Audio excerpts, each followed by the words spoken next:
नमस्कार. मी गोरख नंदकुमार शिलार.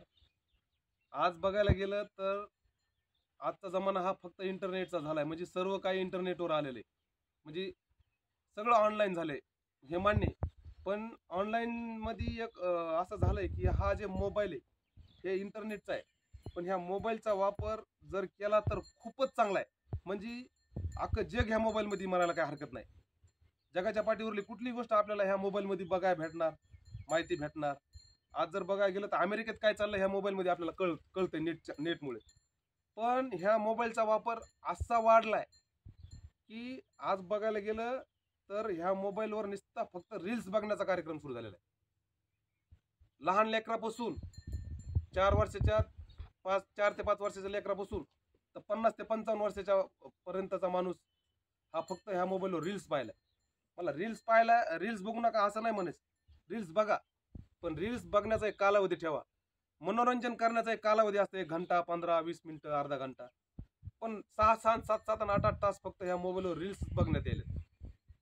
म्हणून मला एवढं सांगायचं, बरं रील्स रील्स बघितल्यानं काय मला म्हणजे बघू नका नाही म्हणायचं. पण जे आपण मोबाईलचा सतत वापर केल्यानं आपल्या जे डोळ्याची रोशनी जाऊ शकते एखाद्या दिवस, म्हणजे मनाला काही हरकत नाही.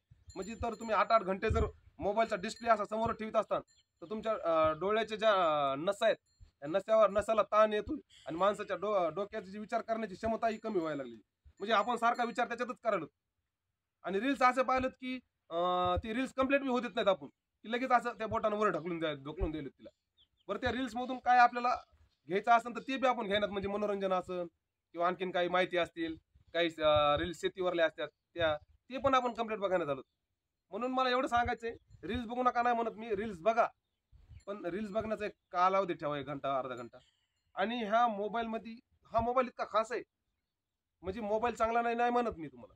ह्या मोबाईलमध्ये आज जर आपण समजा आपण परभणी जिल्ह्यामधले, तर की बाबा तुरीचा भाव अकोल्याला काय आहे, कापसाचा भाव अकोला मार्केटला काय आहे, इकडे मुंबई मार्केटला काय आहे, परत पश्चिम महाराष्ट्रामध्ये जसं की शेती प्रगतशील शेतकरी तिकडले ऊस आसन, कांदा आसन, टमाटा आसन, की बाबा ह्यांची माहिती घ्या, की आजच्या युट्यूबच्या जमान्यावर युट्यूबमधून, की बाबा की तिथले शेतकरी काय करतात काय नाही, ह्याची माहिती तुम्ही या मोबाईल मधून घेऊ शकता.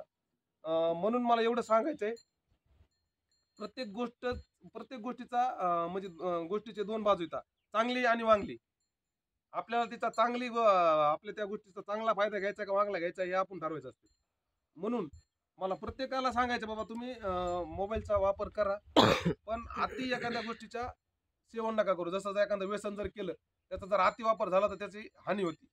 तशा प्रकारे ह्या मोबाईलचा अति जर वापर झाला तर माणसाच्या उद्याच्या विचारश्रेणी पण कमी होईल. विचार करण्याची क्षमता आणि डोळ्याची रोशनी, या 2 गोष्टी घातक होऊ शकतात. म्हणून मला एक म्हणायचंय, की हा जे व्हिडिओ काढलाय, ह्या व्हिडिओच्या माध्यमातून जर आपल्याला बाबा थोडा जरी बदल करण्यात आला, थोडा जरी बदल केला तुम्ही, तर खूप काही चांगलं होईल. की तुम्ही बरेच जण म्हणतील की तू वापरत नाही का? मी वापरतो. म्हणूनच मला ही कल्पना सुचलेली, म्हणून मी ही बाहेर बांधण्याचा प्रयत्न केलेला आहे. जर ही मला कल्पना सुचली नसती तर मी बाहेर अशी आज व्हिडिओच्या मार्फत व्यक्तच नसती केली. म्हणून मी एक सांगतो, की ही जर माहिती आवडली असली आपल्याला, तर लाईक कमेंट जरी नाही केलं तर तुम्ही शेअर करा, प्रत्येक माणसापर्यंत जाऊ द्या. किंवा प्रत्येक माणसापर्यंत गेल्यानं एक ह्या 10-20 जरी माणसाला जर कळून जर त्याने बदल करण्याचा प्रयत्न केला, तर ते 10चे 20ला सांगतील, 20चे 100ला सांगतील. असा बदल जर झाला तर मला खूप काय आनंद होईल. थांबतो. जय हिंद.